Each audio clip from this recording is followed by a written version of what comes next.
Good morning students. How are you बेटा? अच्छे हैं आप लोग? मैं और मेरा व्याकरण का पाठ 7 वचन है ना। ये जो है अपन ने इसका पार्ट 1 पढ़ लिया था। आज अपन इसका पार्ट 2 पढ़ेंगे और समझेंगे, ठीक है। पार्ट 1 में हमने पढ़ा बेटा वचन किसे कहते हैं। वचन को इंग्लिश में हम कहते हैं नंबर, है ना। सिंगुलर प्लूरल जो होते हैं उनको हम वचन कहते हैं। एक या अनेक शब्द के जिस रूप से संज्ञा के एक या अनेक होने का बोध होता है उसे हम क्या कहते हैं बेटा? वचन। वचन कितने होते हैं? कितने प्रकार के होते हैं? 2 प्रकार के, एक वचन और 2 वचन। और वचन बदलने पर बेटा संज्ञा और क्रिया का रूप भी बदल जाता है। जैसे लड़की गा रही है, लड़कियां गा रही हैं। लड़का जा रहा है, लड़के जा रहे हैं, है ना। लड़का का लड़के बना तो इधर जा रहे हैं हो गया। अब आप आ जाइए पेज नंबर 46 पर। पॉइंट आउट करेंगे बेटा जहां हम पढ़ रहे हैं 46 पर सबसे ऊपर। कुछ संज्ञा शब्द एक वचन और बहुवचन में एक जैसे रहते हैं, जैसे बादल, हाथी, आदमी, पेड़, पिता, फल, घर, हाथ, साधु, मंदिर, आंसू आदि। ये सारे शब्द जो हैं बेटा हमेशा एक जैसे रहते हैं, इनमें परिवर्तन नहीं होता, ये बदलते नहीं हैं। ऐसे शब्द जब वाक्यों में प्रयोग किए जाते हैं तब क्रिया का रूप बदल जाता है ना। क्रिया के से हमको समझ में आता है कि एक वचन में है या बहुवचन में। जैसे हाथी तालाब में नहा रहा है, तो एक हाथी है। हाथी तालाब में नहा रहे हैं। नहा रहे हैं ये जो क्रिया है ना वो हमें बता रही है कि खूब सारे हाथी हैं, राइट। दोनों वाक्यों में अंतर है बेटा। अब कई बार वाक्य में प्रयोग करते समय कई संज्ञा शब्दों का रूप भी बदल जाता है। जैसे घर में सजावट करनी है। अब घरों में सजावट करनी है, यहाँ घर की जगह क्या आ गया? घरों में। संज्ञा जो हमारा घर है ना वो बहुवचन में यहाँ बदल गया, ठीक है। अब कुछ शब्द सदा बहुवचन के रूप में ही प्रयोग किए जाते हैं, जैसे हस्ताक्षर, प्राण, दर्शन और आंसू आदि। आंसू जैसे आंसू निकले, निकला नहीं, आंसू एक ना नहीं निकलते तो खूब सारे ही है ना, तो बहुवचन में ही प्रयोग आते। दर्शन किए, प्राण निकल गए, हस्ताक्षर किए, राइट।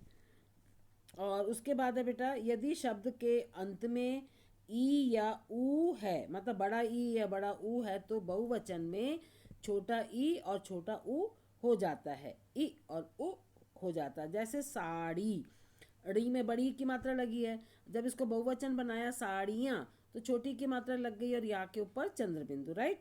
अब वधु, वधु में बड़े ऊ की मात्रा है, लेकिन जब हमने बहुवचन बनाया वधुएं, ध में छोटे ऊ की मात्रा आ गई और ए के ऊपर चंद्र बिंदु।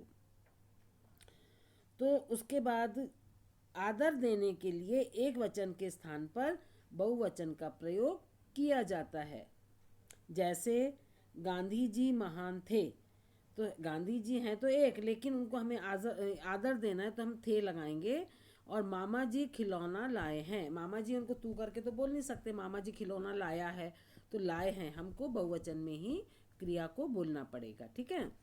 अब नीचे आ जाइए ब्लू बॉक्स में। कुछ संज्ञा शब्दों के एक वचन और बहुवचन रूप इस प्रकार हैं, जैसे पत्ता, पत्ता का बहुवचन पत्ते, मेला, मेले, रुपया, रुपए, बगीचा, बगीचे, कौआ, कौवे।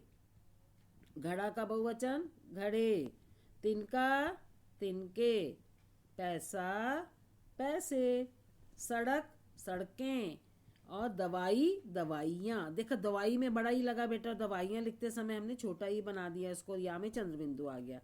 बिल्ली, बिल्लियाँ, चिड़िया, चिड़ियाँ, या के ऊपर चंद्र बिंदु आ गया। स्त्री, स्त्रियाँ, देखिए स्त्री में बड़ी की मात्रा है लेकिन स्त्रियाँ जब हमने लिखा तो छोटी की मात्रा आ गई, या के ऊपर चंद्र बिंदु।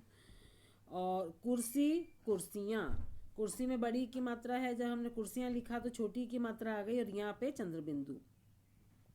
मक्खी, मक्खियाँ, चिट्ठी, चिट्ठियाँ, है ना। यहाँ पे भी देखिए बड़ी की मात्रा थी एक वचन में, बहुवचन में छोटी की आ गई और या के ऊपर चंद्र बिंदु। अब पेज नंबर 47 पर आ जाइए बेटा। पेज नंबर 47 पर सबसे ऊपर देखिए, इधर लिखा एक वचन और बहुवचन। बात बातें, पुस्तक पुस्तकें, कलम कलमें, भेड़ भेड़ें, मूछ मूछें, बूंद बूंदें, गाय गायें, वधू वधुएं, कन्या कन्याएं, घड़ी घड़ियाँ, कथा कथाएं, बहू बहुएं, भाषा भाषाएं, लता लताएं। अब आपने ये देखा होगा बेटा, एक वचन में जब अंत में बड़ी की मात्रा है तो छोटी की मात्रा और या के ऊपर चंद्र बिंदु। अब जब ऊ है, बड़ा ऊ है तो छोटा ऊ बन गया और ए के ऊपर चंद्र बिंदु। लता है तो लता के बाद आ और ऊ के साथ में बहुवचन बनाने के लिए ए और ऊपर चंद्र बिंदु ए आ जाता है। ठीक है। अब है आओ दोहराएं। वचन संख्या के एक या एक से अधिक होने का बोध कराते हैं, है ना। एक है या अधिक है, वो कौन बताता है? वचन बताता है। वचन दो प्रकार के होते हैं, एक वचन तथा बहुवचन। हिंदी में हमारे दो वचन होते हैं, एक वचन बहुवचन, और इंग्लिश में भी नंबर्स 2 होते हैं, सिंगुलर प्लूरल। संस्कृत में 3 होते हैं बेटा, एक वचन, द्विवचन और बहुवचन। और एक संख्या को बताने वाले शब्द एक वचन कहलाते हैं, लेकिन एक से अधिक संख्या बताने वाले शब्द क्या कहलाते हैं? बहुवचन। कुछ शब्द हमेशा बहुवचन के रूप में ही प्रयोग होते हैं। कुछ संज्ञा शब्द एक वचन तथा बहुवचन में एक समान प्रयोग किए जाते हैं। वचन बदलने पर क्रिया का रूप बदल जाता है और आदर देने के लिए एक वचन के स्थान पर बहुवचन का प्रयोग किया जाता है ना। समझ में आ गया? भले इंसान एक है लेकिन उसको हमें इज्जत देनी, रिस्पेक्ट देनी। प्राचार्य आए, प्राचार्य आया तो नहीं लिखेंगे, लेकिन बहुवचन में आए लिखना पड़ेगा। आया का बहुवचन आए, है ना। आओ करें, जरा बताइए तो। आकाश में तारे एक वचन में है या बहुवचन में? तारे बहुवचन है ना, एक वचन नहीं है। और डाल पर चिड़िया बैठी है, वाक्य में डाल और चिड़िया एक वचन में है या बहुवचन में? एक वचन में है ना। डाल भी एक है और चिड़िया भी एक है। क्या जनता शब्द का वचन बदलेगा? नहीं, जनता शब्द का वचन नहीं बदलेगा। और बेटा आज की कक्षा हमारी यहीं समाप्त होती है। आपका गृह कार्य यही है कि पेज नंबर 46, 47 बहुत ध्यान से पढ़ेंगे। इसमें से 4 या 5 प्रश्न बना के आप उत्तर कहाँ लिखेंगे? रफ कॉपी में, है ना। धन्यवाद।